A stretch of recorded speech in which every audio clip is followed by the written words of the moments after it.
for this project, you'll need 4 pieces of 16-inch reed, 1 piece of 8-inch reed, probably about 5 long full-length pieces of reed, a yardstick or a ruler, beads, if you want to decorate them with beads, markers, probably orange or yellow or pink or a light color, scissors, clothespins, needle nose pliers, a spray bottle of water, and containers for the water.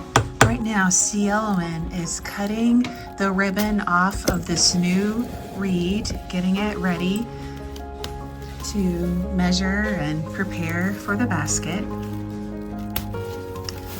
And almost done. And then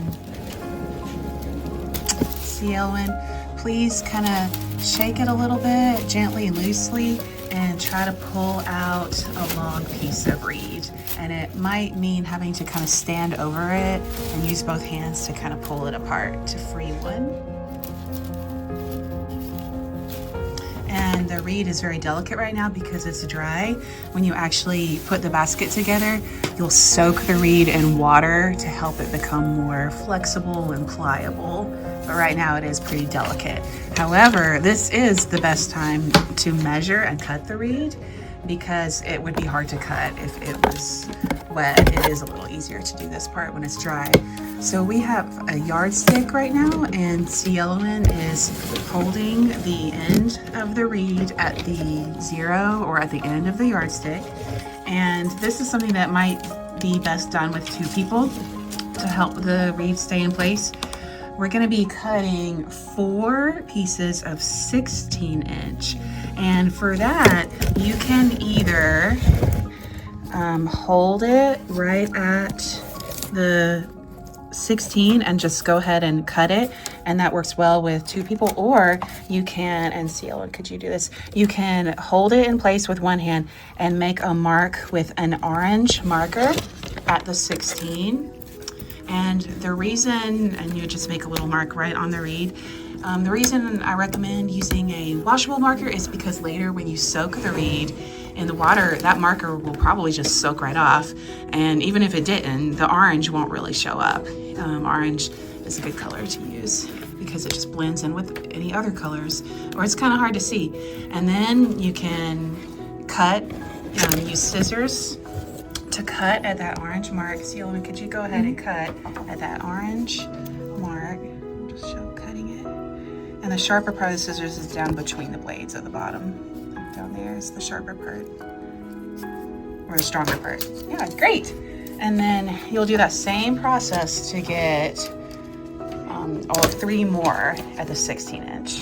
Cielowin cut the 4 16-inch pieces, and now Cash is going to help with the 1 8-inch piece. So Cash, please use both hands and just gently pull out a piece of reed. And reed, or again, it is kind of fragile right now because it's dry. And then you'll line up, use both hands on the reed, and line up the end at the end of the yardstick. And then you'll line it up till you get to the 8, and it helps if someone holds it. So I'll hold it. This is good as a partner project. And you'll make a mark at the 8. And then you'll use the scissors to cut that mark. And I'll hold it so you can cut it. And the sharpest part of the scissors is down near the handle. There you go. Or the strongest part, I guess. Great. And now we have 4 16-inch pieces of reed and 1 8-inch piece. After you've cut your pieces of reed, then you'll need to soak the reed to help it become flexible and pliable and not crack as easily. To do that, you'll get a container or a bin and fill it maybe halfway with water. Cherry, can you pull this bin over here? Cherry's helping me show this part. And then you'll put your reed pieces in the water and push them down in there. Just make sure that the water covers them and let them soak. If you can let them soak for about 30 minutes, that would probably be best, but even 10 minutes will really help. And you'll also soak some of the longer pieces of reed, and I have some already pre-soaking over there. And Cherry, let's move this out of the way, and kind of like how cooking shows do it, I already have some that's been pre-soaking. Can you grab the ones that were already soaking? And then I have a towel here ready to help because this is very watery process because the reed has to soak. Cherry, can you pull the reed out of here and let it sit on the towel, and then move the bin of water off to the side? Just kind of get it out of our way. Thank you, Cherry. And then we're going to be putting those inside the basket base. If there's a side that still has a sticker, then that'll be the bottom. And what you'll do is you'll take a piece of reed and hold it near the tip and go to the bottom side of the basket and push it through almost halfway down the reed, and then very slowly, gently, carefully, and maybe I'll pull this out just a little bit so I can do this part more easily. I'm just gently curving it, and again very slowly, because even though I've soaked the reed and it's more bendable, it still can break. And then you take the other end and put it in one of the circles just right next to it. And then I'm going to pull them out, like pull one out a little bit and then pull the other out a little bit, just kind of trying to keep them the same length at the top. And then when I get it almost to the bottom, then I'm going to keep gently pulling it as much as it'll go. And of course, use both hands when you're doing this, and just gently help it to get kind of in line with the basket. And it looks like this side is a little longer, so I'm going to gently try to adjust that just a little bit. And actually, while you're doing this, it would be fine to keep the extra pieces of reed soaking in the water until you're ready to use them. Yes, please, except for one, because you'll do the next one. Now Cherry has added the next few pieces of reed, and she's on the last 16-inch piece of reed and doing great with this, and just carefully pulling them up. Nothing's broken because she's taking her time, using both hands and working slowly and carefully. And she kept the reed in the bin soaking until she was ready to use it. And now for the final piece, because there's an odd number of holes in the basket bases, the final piece we're going to do a little bit differently. I'm going to show you how. First, Cherry, you'll tuck the piece of reed through that single hole until it's about as tall as the other pieces.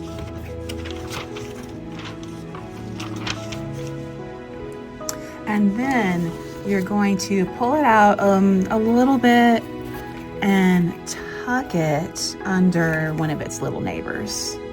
Tuck it under there. You can try to do that, Cherry. I'll zoom in on what you're doing. And we'll pull it out enough where it has enough to tuck under and it stays in place. And also, as the reed dries, it will shrink. Things shrink when they dry, and it will stay in place better as it dries, as long as you've tucked it in there. Okay, good job, Cherry. And then they all should be about the same size, but they don't have to be like the same height, but they don't have to be exactly the same height. And right now I have Madison and Emma helping, and I have the basket spokes soaking in the water so they don't dry out, and the long pieces of reed soaking in the water. And if you need to put these in the water, you can one of y'all grab these? You can use both hands to start at an end and gently roll it into a circle.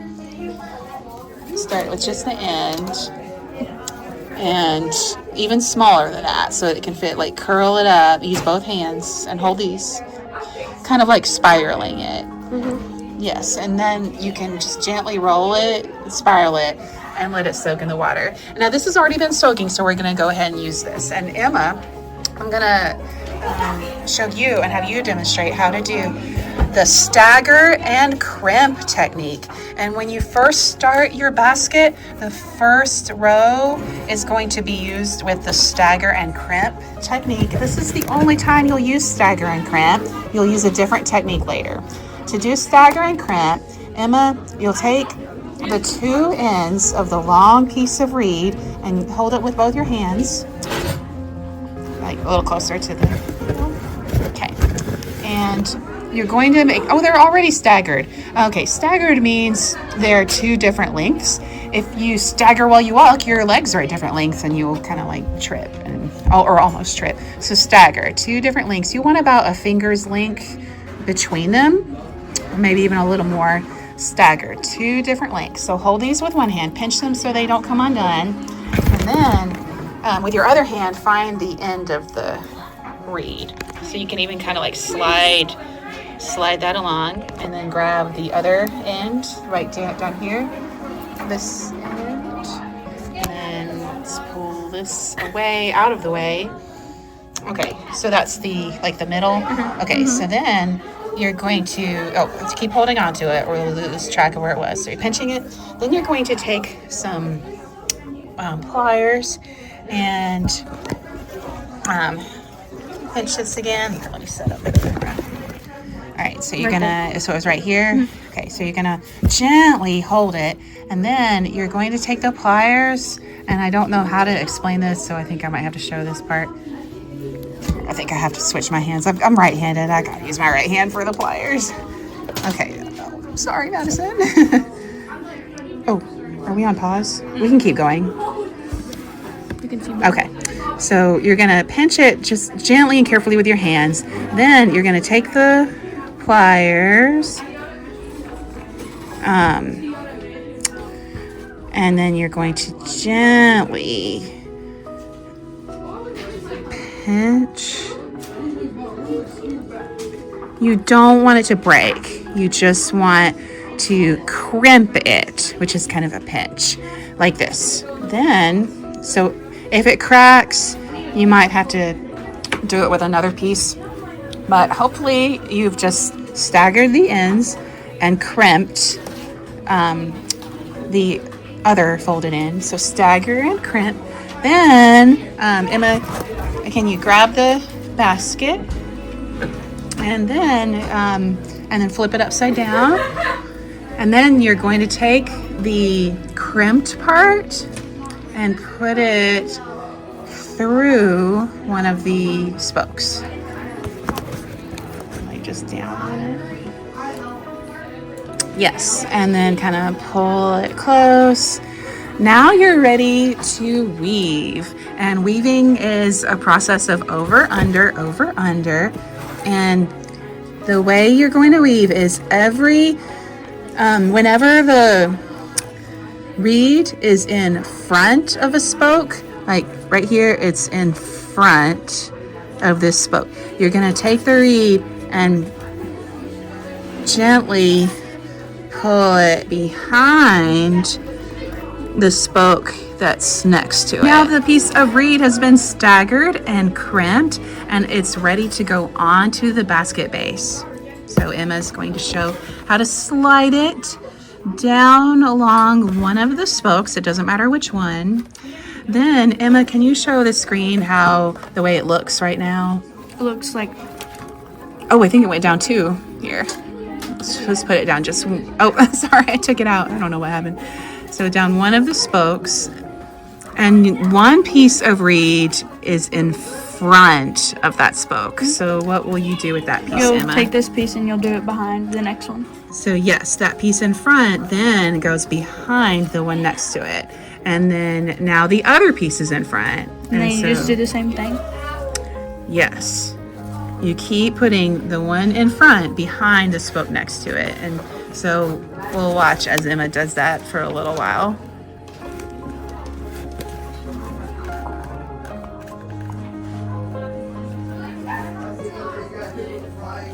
It kind of has a braided look to it. Yeah.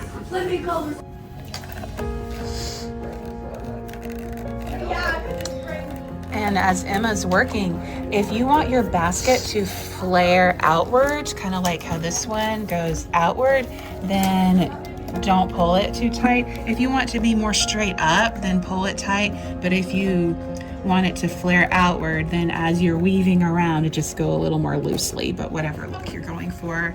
And then kind of also nudge them down where they're touching. each other as far to the bottom as you can. And Emma is about to get to the end of one of the pieces of reed. So I'm gonna go ahead and pull out a long piece and we will learn how to add on more reed.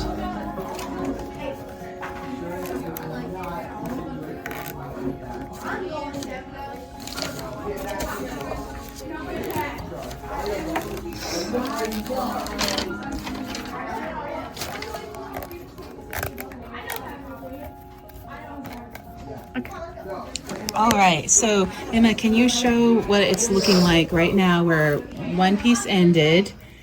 Oh, let's tuck this back in there. Sometimes they come undone. So it was staggered, so they should end at a different time on purpose because you're going to be adding more just to this one piece. I'm going to show y'all how to do that.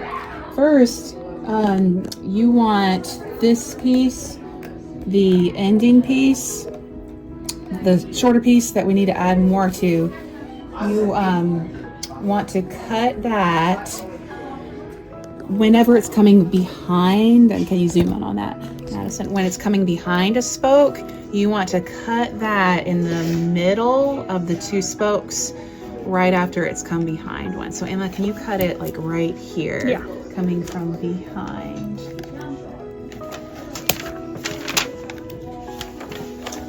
And then, that's good, yes. Then for adding a new piece, it's like we're going to extend that with a new piece of reed. And to prepare for that, we're going to add on, Emma, hold this one here and just kind of tuck it behind that piece. And are you zooming in on that, Madison? Okay, great. And it should be kind of like an X, the old piece and the new piece. Like, yes. And then you'll need to keep that. Let's just have a little bit of overlap. You'll need to keep that there so it's fine to use a clothespin to help it stay. And it'll stay better once you weave around here some more, but that'll help it stay in place. And Emma, now you can continue weaving for a little bit, and you'll probably be ready to add a new piece to the next one soon. And while she continues weaving, I will tell you I learned how to do this by a lady named Diana Niemesh, who made beautiful, beautiful, fancy baskets. She was a basket expert. It wasn't her official job, but she was pretty much a professional at making baskets, and she told me all of the steps and how to do this. Okay, this one ended. Oh, thank you, Emma. And again, you're going to cut it when it's coming behind a piece and in the middle of two spokes, and this just helps it go in there nicely, kind of right in the middle of those spokes. So one time and she was a lady who went to my church, and she's moved since then, but she showed me how to do this. And remember, you'll tuck it behind there like an X and then hold it in place with a clothespin. And she showed me one day. I went over to her house and she spent probably a couple hours showing me how to make a basket with these supplies. And I took down notes and took photos and have been teaching it to students every so often ever since. Okay, now so let's look at this. Where were we? Okay, so that was in front, so that goes behind the next one. So Emma, I think this one is now supposed to go in front of that one. Can you tell? Yeah, this one. Yeah. And use another clothespin if you need to. So Diana Niemesh is the one who showed me how to do these reed baskets. Emma, this piece of reed is stuck on yours. And students can be very successful with this if they follow these steps with Stagger and Crimp. Oh, one may have fallen out. I think it was the one we just put The in. new one? Yeah. This one. So let's just tuck it. Now, if we know this new one needs to go, wait, that one's in front, so this will go behind. Okay, so let's go ahead and kind of help it get in place before we... There. Okay. Now you should be good. Do you know which goes in front? Yeah. I've already forgotten. Anyway, Diana Niemesh showed me how to do this. One day we spent a couple hours and she taught me the techniques. And as long as students do follow these techniques and take their time and soak the reed, they can make very successful baskets. In class, when we actually make these, we're going to personalize them by painting the base and adding beads. And, Can you show that again? Oh, yes. And in a little bit, I'll show you how to add beads. Emma, when you get about a third or a halfway up, when you get like halfway up the reed, or maybe a third way up the reed spokes, then it'll be time to add beads. Guys, joke of the day. Why did the barber win the race? Why? Because he took a shortcut. Oh, ha, ha, ha. Also, if you are working on your basket and it starts to dry out while you're working, you can fill up a spray bottle with water and spray whatever. Oh no, spray it with water or soak it again if you need to. Just keep the reed damp and moist. Break and crack. Yeah, we don't need it to break or crack.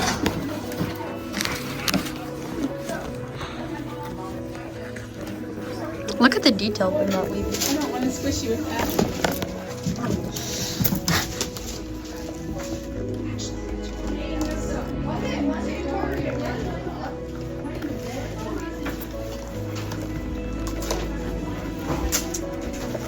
Looks like about halfway up. Emma, It looks really good. Pause in your weaving. Yeah. Yes, it's looking really good. Oh, and we can take these out now. That was just to hold it in place as you kept going. And now we did take just a moment to squish down some of the layers because while they're still wet, you can still kind of rearrange them and move them around. So we just kind of push them down so they're tight. And kind of like the top layers are touching the ones under it. And then there were a couple of spokes that had accidentally kind of switched places, and we were able to kind of like move them and fix them. And now it needs to do a little bit of soaking so that they stay moist while the spokes and the woven reed is soaking a little bit in the water. Turn it every now and then so it's soaking. Actually, Koi, could you please come help hold this basket in place and just turn it every now and then? This is good as a group project, and it's just to keep it soaking. While that's happening, Emma, and it's about like halfway up now, or maybe a third of the way up, so this is a good time to pick out the beads. So let's try to open this box of beads. And let's see, will these beads actually fit on this size reed? That's probably important to find out. Yep, they will. So now Emma can pick out which beads you want to use. And you could use like one, this is kind of where the beads, how to look. You can use one bead on each spoke, or you can use like 2 or 3 beads. But let's see, how many spokes are there? I think there's 9 spokes. So you can pick like 9 beads. Again, it could be 3 on 18 or 27 because it can be blue. what's Blue and white. Let's just do blue and white. and we should have like a darker blue too. Yeah. How many? 9? 9 times. I meant 9 times 3 is 27. Yeah. Okay, so we need 27 of each color. So no, 9 of each color. Yeah, 27 total. Yeah, 9 of each color though. If you like the look of 3. If you put them on there and you think it's too much of a gap, you don't have to. Now we have our 3 beads picked out. We have a dark blue, a teal, and a white. And the basket's been soaking. And before you put the reed on, please make sure you're at a spot where you still have plenty of reed. You don't want to have just like a little piece of the reed. You want plenty of reed. That'll help the beads stay on. And then all you do is slide your beads down the spokes. Did you record showing? Yeah. Okay. And you can record this part. You can record the beads, and please record the bead part. Are you recording now? Yes. Oh, right now when I'm talking? Yeah. Okay, that's okay. I'll speed it up and add sound. Okay. Right here, if this is red, that means you're not recording. Oh, thank you. Wait, hold on. So, Oh, okay. You don't call that yelling? Yeah. Well, no, but like, We're about to record it. Okay, I finished. okay, but you Do have you to, want it to be like that, or do you want another layer? we're gonna have, One more layer. yeah. But now start with dark blue. No, do dark blue on the tails. not on. You're the creepy corner troll. Okay. Oh, okay.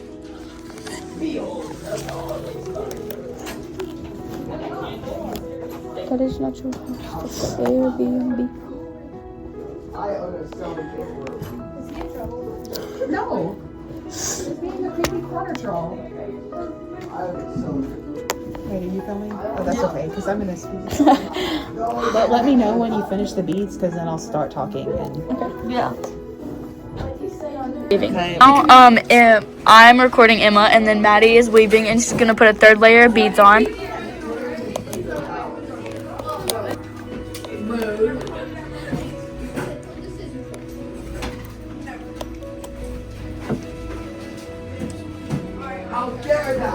Why am I doing this? I have nails.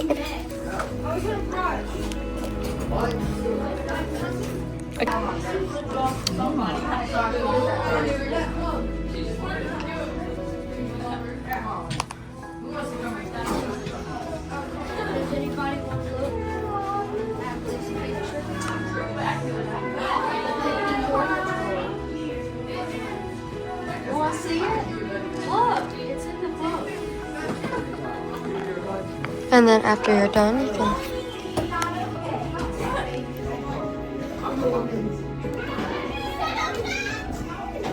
And then if you're done. And the girls had to go to lunch, so now it's just me. But they finished all the beads, and now I've had the other part of like the rest of this soaking in the water while they were doing their beads. And now I'm just gonna continue weaving for a little bit. This piece of reed is in front, so it's gonna go behind, and I'm just gonna kind of reach it up a little bit over the beads. And as I'm weaving, I am trying to keep these reeds, the spokes straight up. So if I, whenever I put one behind it, I do try to help it like straighten up, just kind of push it straight up. And if you're doing this and your spokes get tangled or like slanted too much, you can try to fix them and let me know if you need help, and I'll help you get them straightened out. And so I'm just gonna continue weaving along and continue this process for a while until I've gotten to maybe like another inch. Right, now I've woven up some more on this basket, and I did end up adding 2 new long pieces of reed with the same technique that I showed you before. It's been soaking a little bit because it was getting kind of dry. We're gonna take it out, and then Jess from 7th grade is going to help with finishing the top of the basket, which kind of has a looped look to it. So this clothespin off that was holding pieces on. Let's keep weaving just a little bit. I'm going to finish this part weaving whatever is in front to the back. And you want your pieces of reed to end. This one is ending now, but I want it to end again coming from behind a spoke and in the middle of 2 spokes. So Jess, could you please cut that piece right here? It's coming behind a spoke and it's in the middle of the next 2 spokes. Yes, ma'am. Thank you. And you already used the strongest part of the scissors, the part near the handle part. Good. And then now we're gonna weave this one. It's just by itself now, so let's go ahead and cut it coming behind a spoke and in the middle. Okay, and then we're just gonna try to kind of help those tuck down a little bit so that they stay in place. The basket is wet. If I want to also kind of look at it from this side, and you can like bend it and move it and help it be more symmetrical. If anything's coming up, you can always tuck it down later. Just the way to end it, you're going to take one of the spokes and very, very, very gently, try to fix the camera angle here. You're going to very, very gently, slowly curve it down and tuck it. You see how it's kind of like a hole down there? We're going to gently push it down in the hole until you have kind of a nice curved shape. Yeah. And maybe tuck it down there even a little bit deeper so that it stays in place. And just very, very slowly. And if you're doing this and the reed feels dry or like it's gonna crack, then I recommend letting it soak for a few more minutes before you do this tucking part. Yeah, you got it. And even if it does crack, like that one did crack just a tiny bit, it's probably still okay. Still looks pretty. It kind of looks like a leaf coming out. Yeah, and you can do that with all of them if you want them to have slightly bended look. But you'll keep doing that same process all the way around, tucking them in.